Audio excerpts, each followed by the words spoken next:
Little Coachman on a Chevy chassis. A Chevy chassis. Of freedom.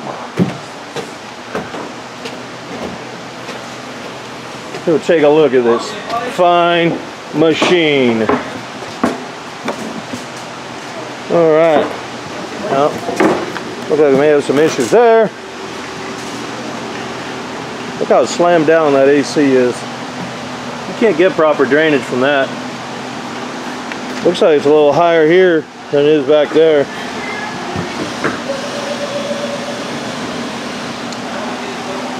Yeah, we'll get rid of this antenna. But if you have one of these, water will trickle down this wire. It'll get inside that boot. So you want to make sure you pop that boot off and load it, and then push that back. Push the boot back down. We'll be getting rid of them.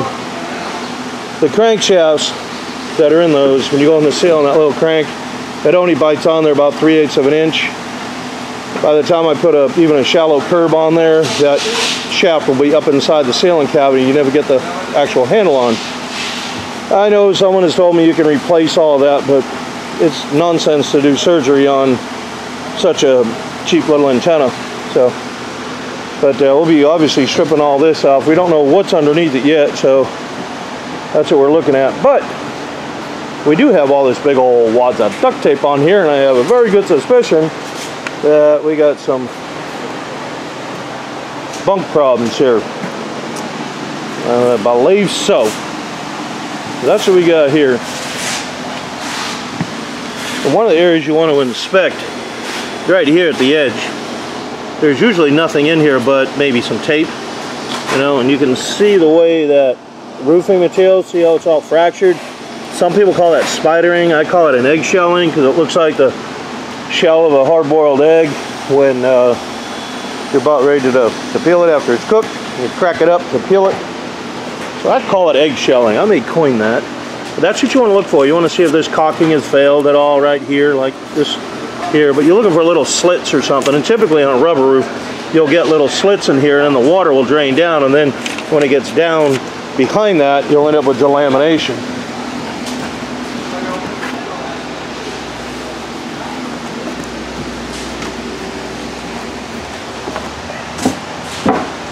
The same thing on the rear.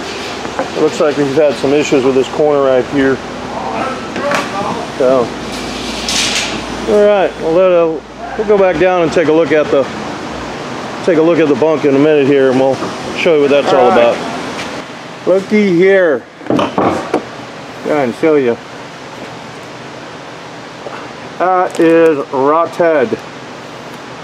Rot head. So you can see the bunk as well. So you're checking one of these out. You go on and you say, hey, I'm gonna go look at that camper.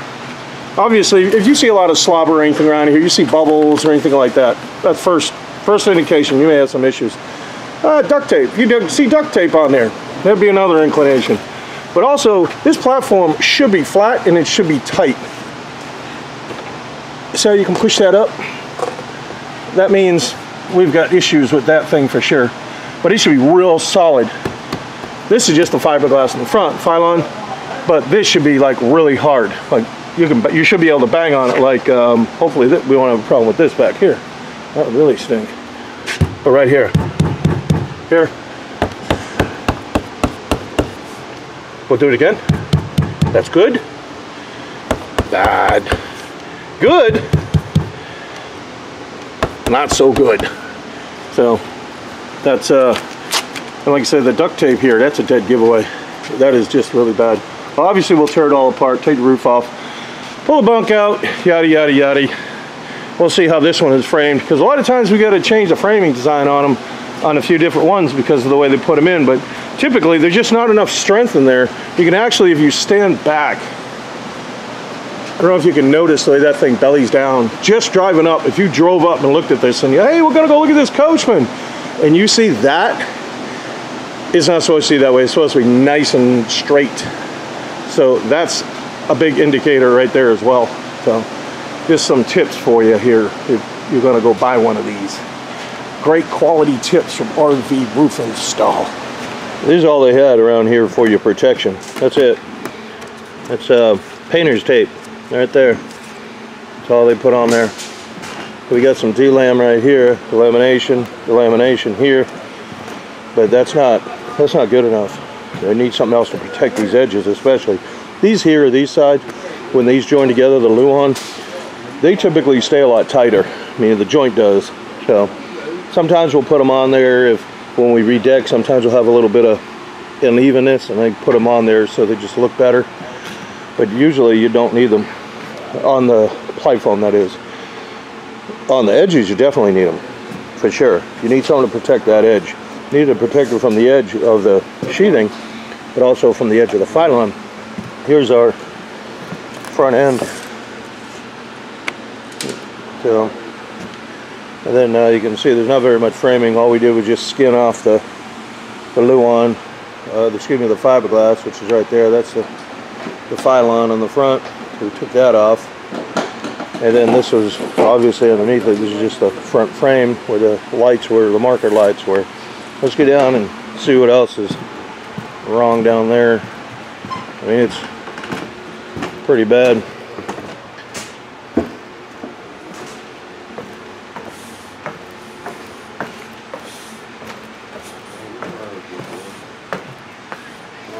Okay. So you can see all that rot up on there. How black that is. Ooh. That's icky. So we got some up in here too, up on this, underneath the side. That's not well. And there's no real framing in here. See, they've got this here. You got the one in the center, then the other one down the other end. That's it. And I wonder why they fall apart. There's not enough strength to really hold it all together. So, well, obviously we're going to redo these, and I'll put more radius in there, radii in there. So when they stretch that one from the center over here, it's just this little stick to hold it. That's all they do. So as this thing's going down the road and it's getting all that headwind and vibrating and shaking around, then it starts loosening up the whole frame. Then the caulking loosens up, then water gets in, and then, you know, it's a snowball effect. So we're going to tear all this out and we'll get it going on. Right. So we have, you can see this is all damaged here. Most of that was, we scraped it off. So we got some over here. Here's our box of Cracker Jacks. That's what it's looking like. Surprise! So this is what's called a ply foam roof. Got this thin layer right here of plywood glued to the polystyrene foam. And then inside, we'll go this way, that piece in there, that's a thin layer of plywood that's glued to the polystyrene foam. That's how it is, just sandwiched, hence ply foam. So that's, but the rest of it doesn't look overly bad. We do have some pieces that got barked out over here. And then we got this corner's really bad. Now I'm more suspicious seeing all that damage there. I'm curious to know what's going on the other side. And we're probably going to explore that as well. But that's where we are so far. Still got another vent going on there. So, alright. Well, that's where we are so far. Alright, this is the platform. You see how rotted out it is. That's a mess. Pulled her out. So they had carpet right there that was on top of it, but we're not going to keep that. We're not salvaging any of that. It looks like there's too much mold on it anyways. I wouldn't even want to put it back. But that is the piece. So we got to rebuild. Look how rotted this is. That is pretty bad. I mean, it's not anything we haven't seen before. But I'd like to give people an idea of how bad it is. And then there was a piece right here. We just pulled it off. That's all it is. There's foam there. And that foam's on this side too. But then there's a layer of 1/8" plywood that goes on here behind this. So we're going to skin all this as well. And then you see we got the same scenario down there. See all our radii are all rotted as well. Oh, that's all we're going to do right now, is starting to rebuild on it. Okay, so you can see we got the platform out. Then we've got some pretty good rot in here. Some pretty good rot in there, and we're going to have to open the scaffold up to access that, to do some surgery on it. Get that fixed, There's the platform right here. So we just rebuilt the platform. We've got it sitting over at another bench. We've got it all rebuilt. And then We've got a few sheets up here that were damaged, so someone has already rejected this. It appears to be that somebody has already rejected.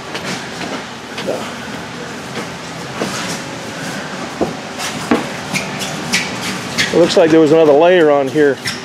So instead of us trying to, this one was bad, and this is the original. So we're going to make sure it's all mold killed and everything. You see a little bit in here, but we want to make sure that's right. And then we're just popping this loose right here. And we're going to get this reject right in here. That's what we're working on right now. But it was that bad. This whole section was kind of rotted pretty bad. So that's what we be working on at the given a moment, huh? Okay, so what we got now, you can see we've sanded everything down, kind of get the roughness out of it. We're going to do an overlay on here. We're going to redeck it. Then what we did, got a piece of sheet metal under here. It's heavy gauge. It's a piece of 16 gauge glued down. And then the decking will go over it. That'll give us something to screw the actual ladder to. That's what it's going to do. We'll be able to screw the ladder to it. So now we're just getting ready to redeck everything on here. So once you get it all clean and sanded and look pretty smooth, then we take a really, really damp mop. Just enough to get the dust off. That's what we're going to do. Just enough to get the dust off, and then we can start gluing the other down, and we're going to start loading this thing up with cinder block. So it'll come right back together. Alright, we got the roofing going on. Rolled it over. That glue, you can see it's white. The glue going over here. So once it flashes off, then we can roll it. We'll roll the other side, do the same thing, and our roof will get down. We've got all our protective strips in here, you can see. And now you can see all the sheets we replaced too. These ones were fine. No sense in tearing something up if it's not damaged. You just tend to open up more work unnecessarily, and sometimes you compromise what's already there. So there's no need for any of that. We need to get it back sound. And since those are the only three, you got these two here and then that one up in the top there. We've already got this passenger side, we've already got it rolled, glued and rolled. This is the driver's side we're working with now. Just making sure there's no boogers or nothing in it, that like little bugs or dust or whatever that may have landed on there. Ladybugs, beetles, mosquitoes, frogs. May should be some frogs, you never know.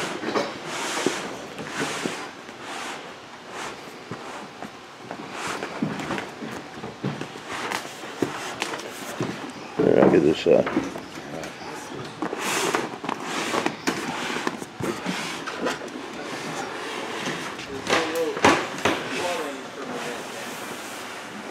Ta-da! We call that easy peasy.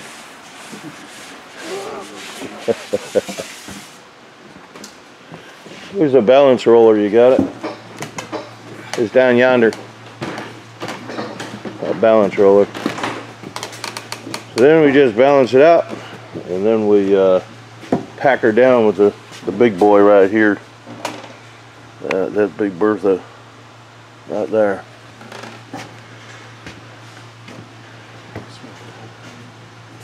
Hey, what? This is our balance roller. Dun, dun, dun. Look at there. That's a specialty design by RV Roof Install, architects, engineers, and our research and development team. They come up with this.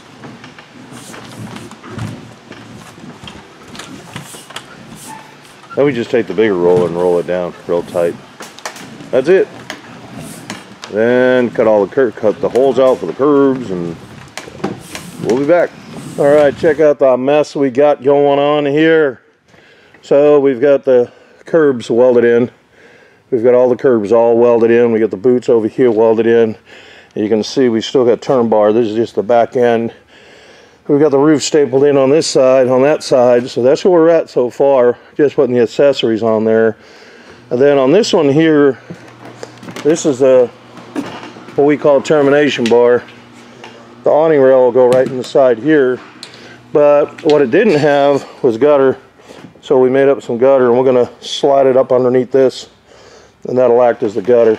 So that's how that'll go. And I'll get down and I'll show you the downstairs here in a second. Alright, this is the inside. We're going to clean all this up right now just and reorganize. We got the deck built here. And you can see we got new radius all over there. The front we've already got fiberglass. So now what we're going to do is get this all cleaned up. We'll put some vinyl up on the top here is how we'll clean that up.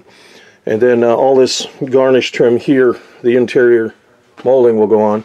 So that's where we are so far with this. And then the front, let's see if I get out here. We've already got, obviously the window in. We reused the old fiberglass. Let me go around the front there. Excuse that. So we got the front. That's the existing fiberglass. We just skinned it and then we put it back on. That's all we did. We do that. One, those things are expensive, but two, when you get something like this done, if I were to replace this, it would be polar white. It would be super, super white. And it wouldn't have a decal either. And then someone's going to say, hey, what happened to your coach? What happened to your coach? What happened to your coach? You might as well put a sticker on there that says I had this fixed. So I like try and keep them as original as I can. And same with the corner mold and everything. We reused all that there, and we got to get new what I call spline, but it's insert trim cover that goes right inside this track right here. It'll go right inside that track up there like that. So we'll put that on there. So that's where we are so far with this Coachman, and it's coming along. But it's there's a lot of little tedious things to do to this. So it takes a while to actually get it to come and pull all together. You'll start one way, and then on this particular coach, this side was a ½ inch off from this side, which doesn't sound like much, but if that radius, as it curves, if it's not exact, that fiberglass won't sit. It will not sit right. So you have to get it like within a 1/16 of an inch, and we had to keep arguing with it to try to get it to rock and roll and all the radiuses to line up properly. So that was the way it was built. I was wondering if it was something we did, so we went back and I pulled reference lines off of everything I could think of, and it was this side right here. So, well, I want to show you something on here that I keep saying. Silicone does not stick to silicone. You can see all this boogered over silicone. Look real close. It's on top of other silicone. See? That's silicone on top of silicone, right there. You can see that actually that other piece looks like it's starting to come loose. See it right there? Don't stick. So don't put that on there.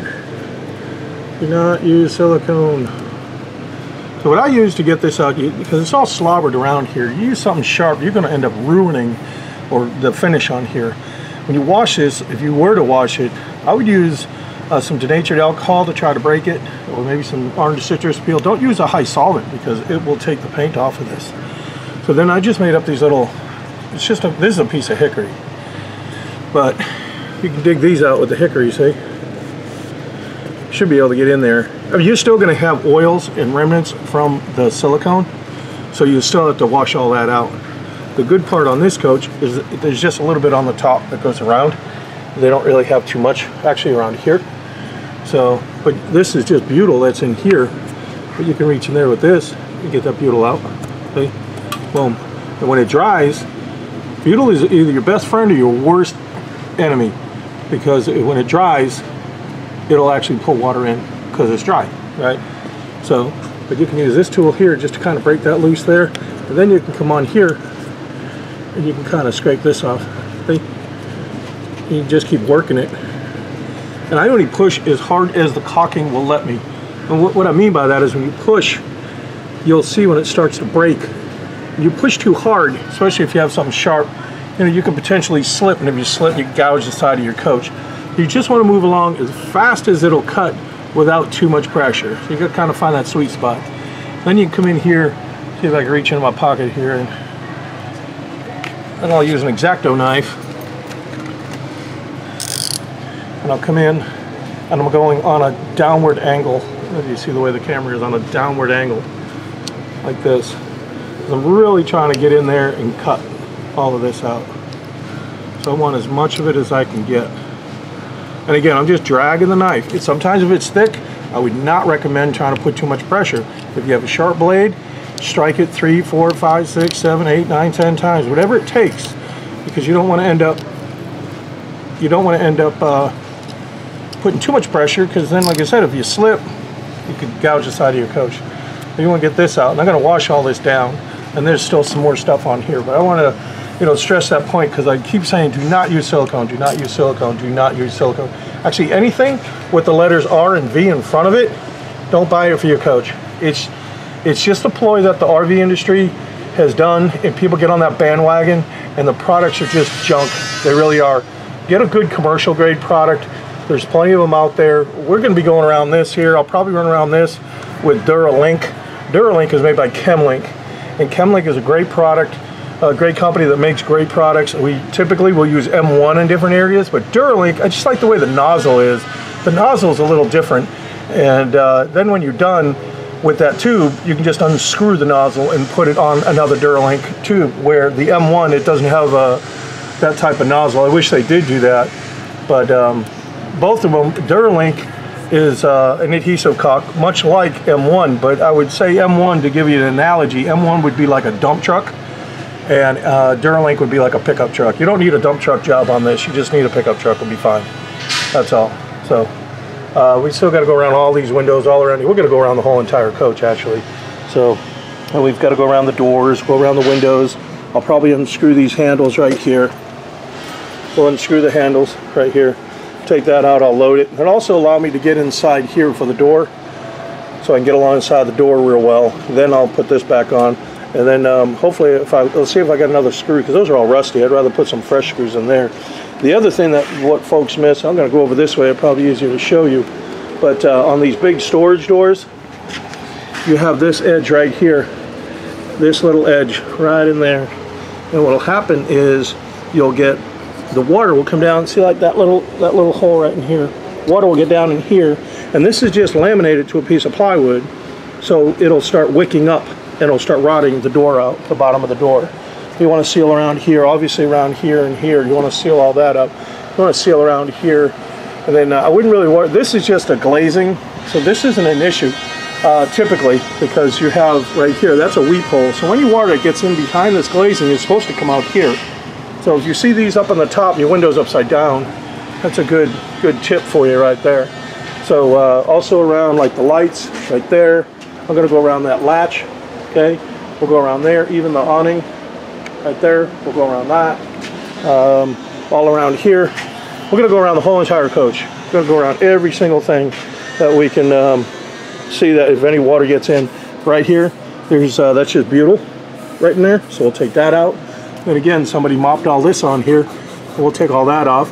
Again, that's probably on some silicone. I wouldn't be surprised. So that's what I'm working on right now, trying to get all this caulking out. You want to get around your ladders right here. Not only do you want to get around the ladder this way, but you want to get right in here, because water will hit in here, and then when it gets inside that, where it connects right here, on the other side of this, going back this way, there's a bolt that goes in, and there's a special nut they put inside here, and then that's how they tighten all that up. And the same for this one here. This bolt runs all the way through, and there's a nut right in here somewhere. So if water gets in there, it'll start rusting all this out. So I like to try to seal up as much as I can, especially over here though, because I don't want it rotting or water getting in there and then trying to trickle down inside the wall right here. Obviously around the lights, we'll go around this here. And then there's another piece down here. It's really hard to get at too. Way down there, see that bottom trim piece? You can actually see right here. This doesn't seem well at all. I just noticed that right now. So I'll take a look at that and see what's going on, if it's just something loose, but typically that's an indication that some water has gotten in there. So we'll take a peek at it and see what's going on with that. But that's about it on here. So as soon as I figure out what's going on with this, that's the lamination right there. And I'll see what he wants to do about that, because if we have to get at that, then I got a choice. I got to somehow get that out. So I would probably have to either take the bumper off, lights off and everything, and try to peel that piece up to fix it, or I'd have to try to remove the wall. But up here seems solid. So it would look to me that if I do the job, if he wants to do it, then it would be something we'd have to do from the pumper. So, but that's about it. We got most of the roof together. I'll show you that after a while when I get up there. Right now we were just down here, and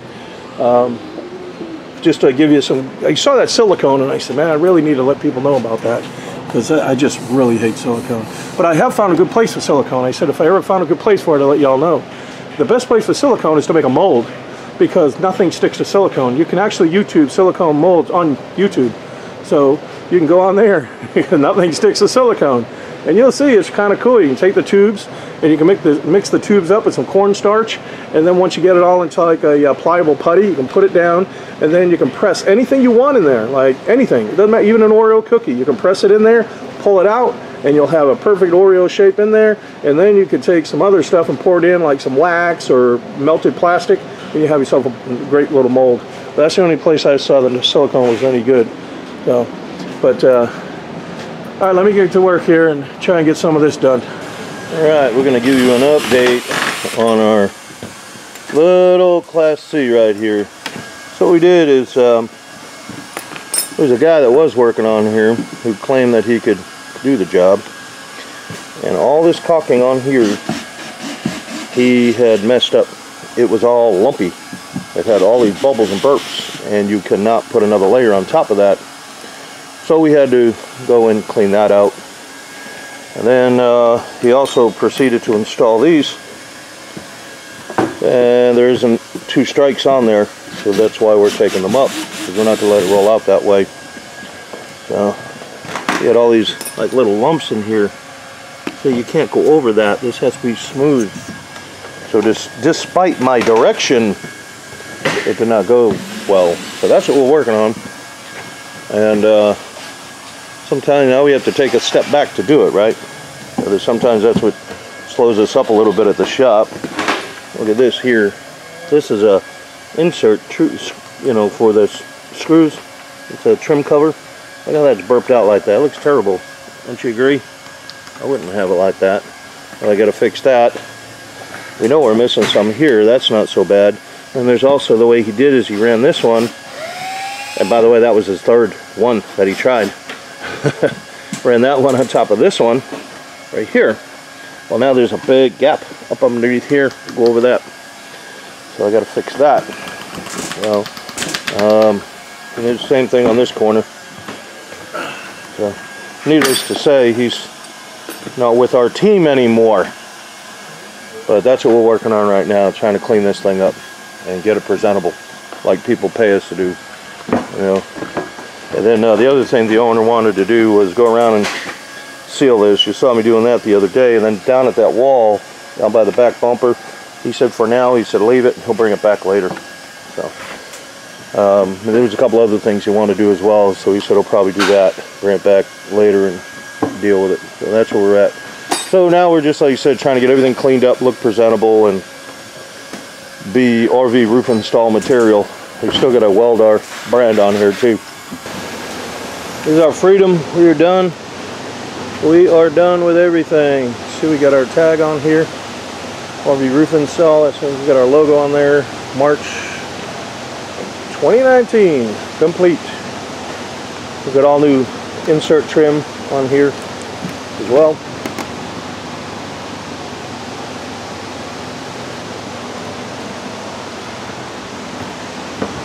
Give you an overview, but it's done. So we got a 60 mil grade TPO. It's GAS brand. It's called Everguard. It's commercial grade roof system. We got everything all heat welded. This is exactly the way you'd see it. It's a replica of a commercial roof, and it'll stay this clean. You can wash it with Dow foaming bubbles. You can wash it with some Dawn dishwashing liquid. Just something simple. You can pressure wash it actually if you had a light pressure washer, as long as you don't have one of those pencil tips and try to engrave your name in it. Should be fine. But we got 2 strikes of caulking all around the edge. We've got those. You can see we got the stands on the back of the air conditioner just to give it some balance. Then on this one here, we ended up having to put some epoxy in there. So we flipped the cover over and we did that and got it, because the cover was all ruined, but it would have probably leaked. So we get that squared away. we got these covers on the vents. You really want to have those. Got a couple of layers of caulking around the vents as well, and then all double layer right here, 2 layers of caulking all around the termination areas. We put this little antenna on there. So that's what we got going on with this. It's done. So there's again a 60 mil. There's a structured membrane. I'll show you a piece here what it looks like, because these are some of the protective strips that we use right here. This is some of the protective strips that we make up. This is the same material. It's the same exact material. All we did was just the remnants of it. We cut it down and we put it on the corners. We wrap it over and we run it across. So, but this is a structured grade TPO. You can kind of see the little squares in there. That's the mesh that's built into it. And then you can actually see some of the mesh right here. This is what it is. And that helps to add some strength for tree branches or hail or something like that, impacts that come down on it. So this is the actual product right here. It's commercial grade. So other than that, I mean, everything's done. Got the awning back on. The roof is all squared away, nice and tight. And then the other thing we did was we went around the bunk. We had to rebuild the bunk on there. Got the awning on there as well. There's a flashing detail up on the front of that air conditioner. Right there, you can see it going around there, right there. So we wrapped that around there. And that'll keep any of the water from trying to travel up on the air conditioner. The way we design these, when we heat weld all this together, all of this is heat welded right in here. All that's heat welded. Then there's also a counter flash.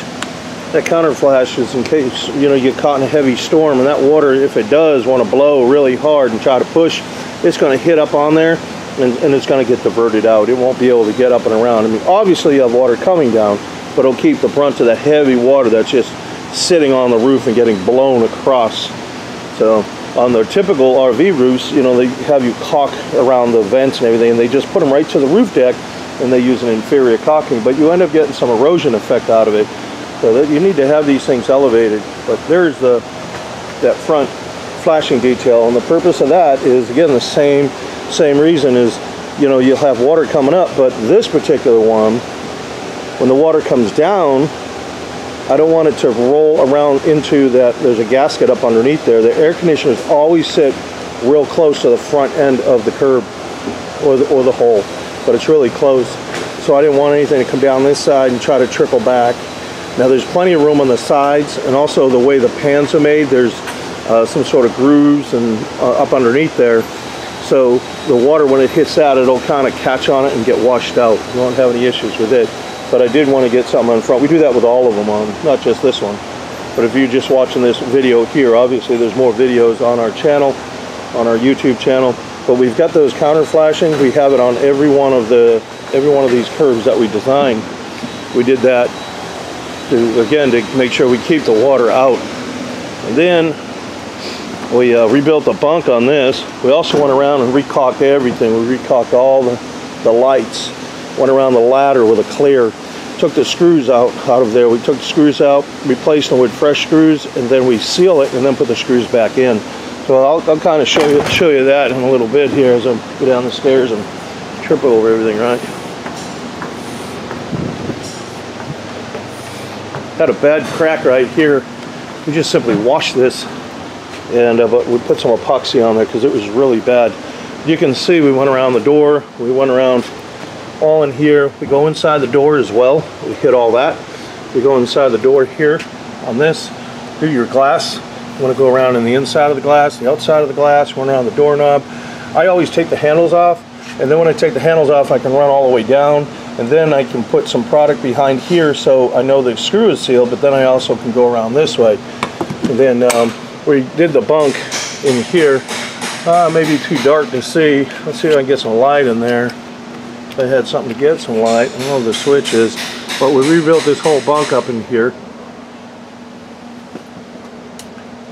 I can't find the light switch here. If it is, it's not working. Maybe the batteries are dead. But we ended up rebuilding the whole bunk, and then we got it all white. We, cleaned the panels up. They're all white panels. It's just simply clean. That's all it is. And put some trim around it. So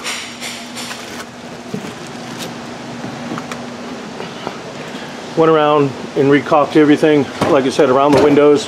When we come around the windows, we stop right about there. You don't need to do underneath. If anything gets in there, if it did want to leak, at least you could see it if it was. One around here. Something we do around these bunks right here, especially around this transition. 2 layers.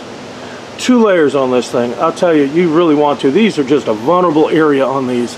Even though we rebuilt the whole thing and got it back together better than what it is factory, I still, you know, I err on the side of caution. So once we loaded the first in here, I put some tape on here, then I put some tape there, and then I just made sure I got caulking in there, and then we just peel the tape out. So, and you can use like one of these little tools right here. You can use these, and that's basically all I did. I don't use this very much, but every now and again it comes in handy for sure. But all the caulking, all this has been all re-caulked, every single thing. Go around every single thing. Even the, like this part of the awning, I took these out, replaced those screws, are all rusty.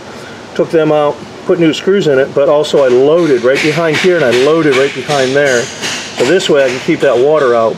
So it's all padded in there, and then once you put it back, push this back in, put those screws in there, it'll kind of ooze out. Then you can put another little strike around there.